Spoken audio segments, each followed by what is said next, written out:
بسم اللہ الرحمن الرحیم۔ ناظرین محترم، السلام علیکم ورحمۃ اللہ وبرکاتہ ومغفرتہ۔ آپ دیکھ رہے ہیں پروگرام روحانی علاج۔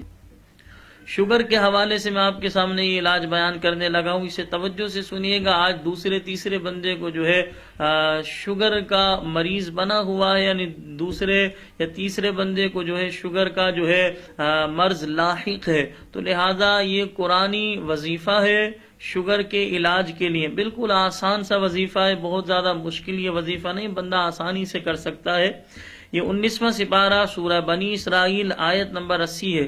ربی ادخلنی مدخل صدق واخرجنی مخرج صدق واجعل لی من لدنک سلطانا نصیرا۔ اس کا ترجمہ یہ ہے، اے میرے رب مجھے سچی طرح داخل کر اور سچی طرح باہر لے جا، اور مجھے اپنی طرف سے جو ہے مددگار غلبہ دے۔ یہ قرآنی دعا روزانہ صبح و شام تین بار، اول آخر 3 دن بعد درود شریف پڑھ کر پانی پر دم کر کے پی لے، انشاءاللہ اللہ تعالی شفایابی عطا فرمائے گا۔ یعنی 3 مرتبہ درود شریف پڑھا، پھر یہ قرآنی آیت 3 بار پڑھی، پھر 3 بار درود شریف پڑھا، پانی پر دم کیا، صبح یہ پی لیا۔